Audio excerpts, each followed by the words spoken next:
Iklan-iklan di Meta, itu kalian udah tahu 7 hal ini yang itu berdasarkan dari pengalaman aku melayani konsultasi klien-klien aku. Itu hidup kalian itu jauh lebih nikmat. Karena kemungkinan iklan kalian cuan itu lebih besar kemungkinannya. Ya, apa aja 7 hal itu?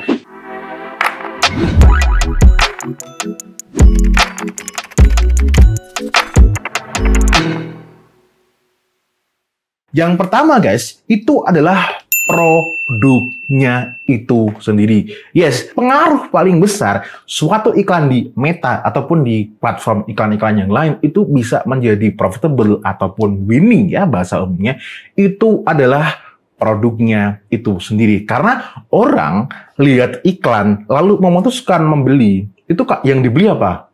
Produknya. Yes, betul sekali ya. Ya, obviously ya. Nah, cuman kebanyakan orang itu masih tidak sadar akan pengaruh ini.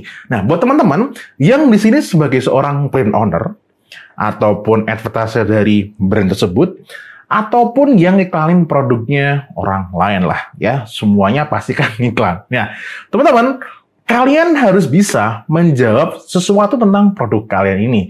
Coba kalian jawab dalam waktu maksimal 5 detik ya.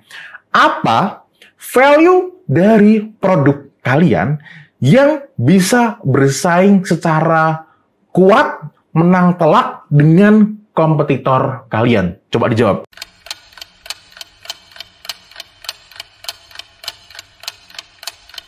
Ya, 5 detik sudah lewat. Apa jawaban kalian? Ya, coba tulis di kolom komentar. Kalau kalian tidak berhasil menjawab dalam waktu yang singkat, berarti besar kemungkinan value produk kalian itu mungkin itu cuma tipis ya. Atau mungkin value kalian itu memang kalau dibandingkan dengan produk-produk yang lain itu sama aja, mirip-mirip. Konsekuensinya apa? Ketika kalian menjalankan iklan di Meta ya dan audiens itu akan ngejudge, ini produknya kayaknya mirip-mirip deh sama yang lain. Emang bedanya apa? Kenapa aku harus membeli produk kamu sedangkan yang di sana itu mungkin harganya lebih murah, mungkin kualitasnya lebih oke ya, sedangkan kalian ini baru anak kemarin. Nah, ini kan menjadi perkara yang harus kalian solve ya. Nah, ada cerita, ya ini lebih ke insight ya. Salah satu klien aku itu iklannya tuh kurang oke gitu. Tapi dia sebagai seorang brand owner ada produk yang lain. Aku tanya, Mas, ada nggak sih produk yang lain di brand kamu? Oh, ada Mas. Ya, coba Mas iklankan aja. Nah, kebetulan dia ini advertiser di suatu brand yang memang bisa produksi cukup banyak produk gitu. Nah, diiklankanlah produk tersebut gitu. Nah, setelah dia ngiklanin produk yang kedua tersebut, ya, itu iklannya jauh lebih profitable menurut klaimnya dia. Ya. Nah, kok bisa? Karena memang produk yang lain itu punya serapan market yang berbeda, ya, respon market yang berbeda. Nah, itu aku bukan omong kosong, teman-teman bisa lihat ini orangnya udah pernah konsultasi ini, bahkan aku videoin konsultasinya. Dan juga ini juga relate banget dengan beberapa klien aku yang setelah konsultasi teknisnya bener, ya, itu iklannya juga menjadi jauh lebih profitable. Bukan karena semata-mata teknisnya bener, ya, karena produknya dulu memang sudah benar. Ya, jadi teman-teman pastikan produknya punya daya bersaing di market, value-nya ketika disaingkan bisa perang ya dengan kompetitor ya. Karena kalau cuma mirip-mirip ya udah terima aja konsekuensinya akan dibanding-bandingkan. Lalu yang kedua adalah brandingnya ya. Jadi teman-teman, tampilan iklan kalian, tampilan website kalian secara keseluruhan itu nanti akan menarik orang-orang tertentu. Jadi singkatnya adalah tampilan tertentu akan menarik audiens tertentu. Contohnya begini, aku punya klien yang konsultasi, itu dia menjual suatu produk solusi yang lucunya produk tersebut itu dia bisa jual itu closingnya di website. Bayangin, bukan di marketplace ataupun via COD, bahkan COD nggak ada sama sekali, tapi closingnya di website.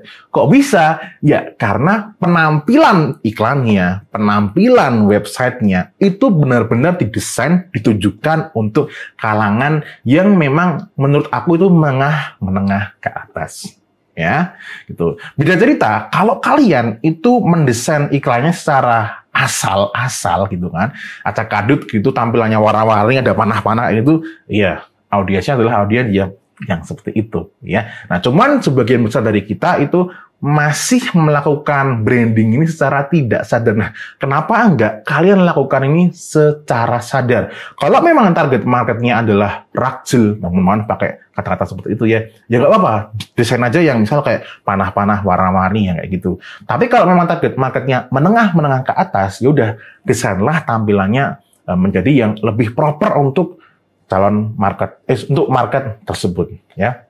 Satu lagi, ada salah satu klien aku yang dia dropship ya, tapi lucunya dia ini dropship tapi yang beli bisa artis dan checkoutnya di website. Sama juga karena visualnya memang didesain ya untuk menarik audiens menengah ke atas. Yang ketiga itu adalah konten iklan ya. Ogilvy, salah satu sibahnya marketer, dia bilang bahwa salah satu kesalahan terbesar ya marketer itu adalah tidak memberikan janji di dalam iklannya. Ya nggak literally bilang kayak gitu, tapi seperti itu ya. Nah, yang dimaksud janji ini adalah biasanya di dalam marketing itu adalah mendemokan value produknya, lalu menunjukkan bahwa hasilnya setelah kalian menggunakan produk ini itu seperti ini. Itu yang aku tangkap yang dimaksud janji itu seperti itu ya. Nah, sedangkan yang kita lihat kebanyakan di luaran sana iklan-iklan itu cuma sebatas memperlihatkan produknya, lalu punya klaim bahwa produknya itu bisa ini dan bisa itu. Ya, semua orang tuh bisa ngeklaim. Bahkan aku bisa ngeklaim bahwa klien aku bisa ini dan bisa itu. Tapi itu klaimnya harus dibuktikan. Jadi di iklan kamu nanti ya, ataupun sekarang nanti kalian praktek ya, pastikan ya produk kalian itu bisa pastikan iklan kalian itu mendemokan produknya bisa menyelesaikan suatu masalah yang spesifik. Misal contoh ya, klien aku yang produknya itu menjual suatu produk solusi di website tadi ya, di dalam konten iklannya dia menemukan bahwa produknya ini bisa mengatasi suatu masalah bau ya di kendaraan atau di ruangan, dan dia buktikan dengan testimoni, dibacakan testimoni, ataupun dia memperlihatkan suatu alat ukur yang menunjukkan bahwa memang produknya itu terbukti bisa mengatasi masalah tersebut. Nah, misalnya seperti itu. Tidak harus seperti itu, tapi intinya adalah di dalam iklannya harus membuktikan bahwa klaim produk kamu itu terbukti. Nah, kalau misalnya fashion gimana? Ya udah, kalau fashion itu kan yang dijual adalah mimpi. Ketika aku menggunakan pakaian ini, menggunakan branding kamu, aku menjadi pribadi yang seperti apa. Nah, image tersebutlah yang kalian tunjukkan di dalam konten iklan. Nah, mudahnya fashion itu bisa didemokan dengan cukup gambar aja. Ya, jadi gambar bisa, nggak perlu menggunakan video. Tapi kalau mau pakai video, ya it's okay. Dites aja. Yang keempat adalah objektif yang sesuai dengan goal. Ya, jadi teman-teman di tahun 2024 yang sebentar lagi akan 2025, itu pemilihan objektif di Meta itu sudah jauh berbeda dengan sebelum-sebelumnya. Kalau sekarang itu dibikin seperti ini. Nah, teman-teman, kalau teman-teman itu memang tujuannya adalah penjualan, ya, terutama buat kalian yang menjual produk retail, ya, teman-teman pilih aja objektifnya adalah sales. Pilihan pixelnya itu sesuaikan dengan flow di website kalian, ya. Kalau teman-teman menjual produk retail, aku sangat menyarankan teman-teman itu websitenya ataupun landing page-nya dibuat yang full check out di website. Jadi kalian tidur pun itu bisa dapat orderan dan itu bisa meminimalisir apa? Admin. Ya, jadi kalian bisa memangkas pekerjaan admin, ya, bisa dikerjakan oleh, maksudnya pembeliannya bisa di website, ya. Tapi itu opsional tergantung preferensinya masing-masing. Nah, misalnya teman-teman itu bisnisnya adalah properti ataupun mengharuskan kalian harus telepon dengan klien terlebih dahulu, dijadwalkan jam tertentu ya di suatu hari tertentu gitu ya, ngisi form kayak gitu. Nah, teman-teman bisa memilih objektif yaitu adalah lead ya, yang nanti pixelnya berarti adalah ya lead itu sendiri, yang mana lead ini nanti dipasang setelah sudah sukses mengisi form untuk lead tersebut ya. Jadi baik lead ataupun sales, keduanya tadi itu termasuk objektif conversion. Next adalah yang sering terlupakan oleh banyak advertiser, itu adalah akun sosmed, ya. Jadi teman-teman, akun sosmed di sini kalian harus diisi, ya. Yang dimaksud diisi di sini adalah ya ada konten-konten yang terus dipompa Walaupun cuman seminggu sekali, it's okay. Yang penting tidak terlihat seperti kuburan. Alangkah lebih baik jika kalian tuh engage dengan audiens kalian. Karena fungsinya sosmed itu apa? Bukan jualan, tapi bersosial. Ya, jadi nggak ada orang yang sedikit sekali ya.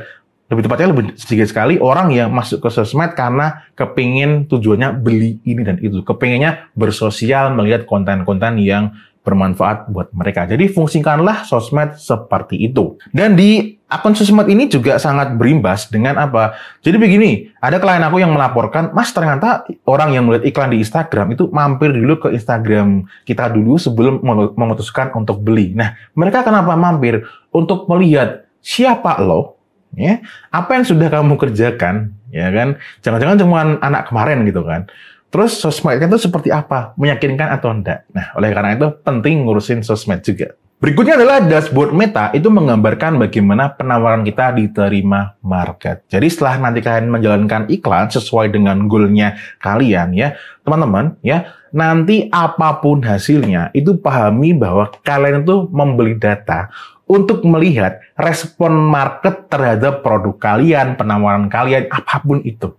Ya, jadi ketika nanti iklannya itu belum profit, ya, ataupun sudah profit, ya, itu karena feedback dari market. Kalau misal pun nanti nggak profit atau sering disebut boncos, itu bukan karena salahnya Meta, bukan karena salah dashboard, bukan karena masih learning dan sebagainya. Kecuali memang kalian teknisnya itu salah. Sekali lagi, kecuali teknisnya salah. Kalau sudah benar, ya, teman-teman, ya, yang diperbaiki adalah, ya, dilihat sesuai data. Mungkin diperbaiki konten iklannya, mungkin penawarannya, mungkin angle dari produknya, maksudnya juga brand positioning. Katakanlah, produknya ini bisa dirombak nih, nggak cuma disasarkan ke menengah ke bawah, mungkin bisa menengah ke atas. Nah, mungkin seperti itu ya. Pokoknya dirombak yang di luar dashboard. Aku sering nyebutnya dengan istilah ngulik di luar dashboard. Nah, ini sekarang diulik ya sampai nanti iklannya mencapai KPI yang kalian kehendaki. Jadi bukan menyalahkan dashboard. Terus last but not least ya, jangan mudah tergiur dengan e-course yang ada di luaran sana. Bahkan ini juga e-course aku yang ada di description box di bawah, karena tidak ada yang bisa menjamin ya iklan kalian itu bisa menjadi profitable. Bahkan kalau ada testimoni yang heboh sekalipun, itu bukan kalian, itu adalah orang lain. Ya, ingat, produk yang berbeda itu punya respon market yang berbeda. Jadi kalau mau beli e-course pun, itu pastikan memang kalian butuh informasi yang ada di e-course tersebut. Misal kamu kepengen memperdalami tentang bagaimana pembuatan konten iklan, atau kamu kepengen iklannya itu menargetkan audiens yang lebih pinter, lebih educated, kayak di e-course aku ini, ya linknya di bawah ya. Nah, itu kalian boleh kalau memang butuh. Misal seperti itu. Kalau enggak, ya udah, nggak perlu. Silakan cek-cek aja di YouTube aku ya, ataupun di YouTube luar negeri itu banyak sekali materi tentang Meta Ads yang gratis dan sangat bermanfaat dan bisa dipraktekkan. Bahkan itu lebih worth it daripada beli-beli e-course menurut aku dan teman-teman di situ. Oke, gitu aja dari Fusik. As always, may we always live in prosperity. This is Fusik signing off. Bye-bye.